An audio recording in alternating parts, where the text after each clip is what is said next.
హైత్ నగర్లోని Chandrayangutta boys minority hostel ముందు విద్యార్థుల తల్లిదండ్రులు ఆందోళనకు దిగారు. విద్యా సంవత్సరం మధ్యలో హాస్టల్ తరలించేందుకు అధికారులు ఏర్పాట్లు చేస్తుండటంతో నిరసన తెలిపారు. ఇక్కడ నుండి హాస్టల్ తరలించవద్దు అని డిమాండ్ చేశారు. తమ పిల్లల చదువులు ఆగం చేయవద్దు విద్యార్థుల తల్లిదండ్రులు వేడుకున్నారు.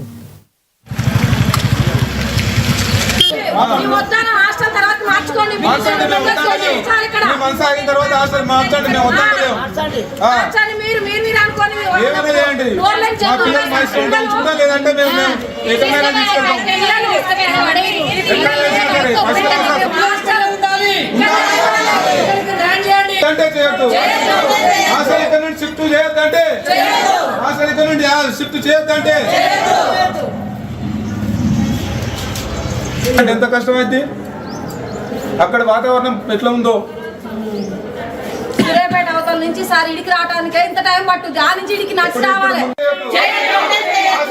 షిఫ్ట్ చేయొద్దంటే షిఫ్ట్ చేయొద్దంటే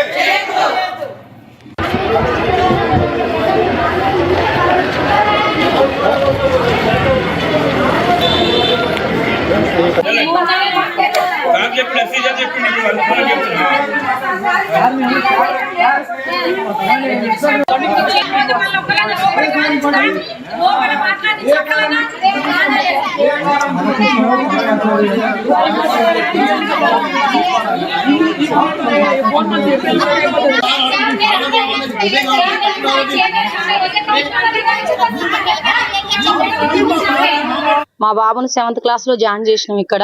ఇక్కడ మంచిగుందిలే అని జాయిన్ చేసినాం సార్. ఇక్కడ ఆయన చదివేది అంతంత మాత్రం.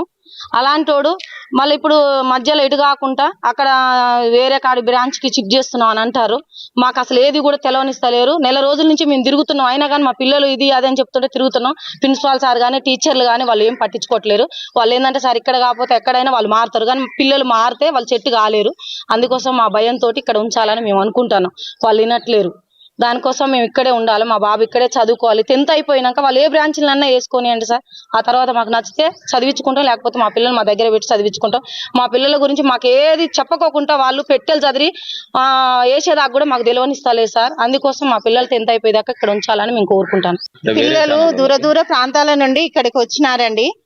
ఇక్కడ బాగుంటది స్టడీ, ఇంకా రండి అడ్మిషన్స్ ఉన్నాయని ఇక్కడికి పిలిపించి అడ్మిషన్ చేయించుకున్నారు.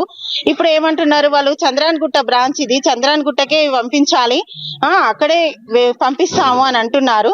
చదువు మధ్యలో పిల్లల్ని ఇబ్బంది పెట్టకండి దయచేసి. ఇప్పుడు కొత్తగా అడ్మిషన్ అయిన పిల్లలు అలవాటు పడడానికి 2-3 months పట్టింది. వాళ్ళు సెట్ అయ్యారు. వాళ్ళు సెట్ అయిన తర్వాత మళ్ళీ వేరే చోటికి షిఫ్ట్ చేస్తామంటే వద్దు అనేసి మేము వాళ్ళని కోరుకుంటున్నాము. ఒక 3 months ఇక్కడ ఉండనియండి అనేసి. వాళ్ళు కాదంటే కాదంటున్నారు. ప్లీజ్ మాకు న్యాయం చేయండి. మా పిల్లల్ని ఇబ్బంది పడకుండా చూడండి.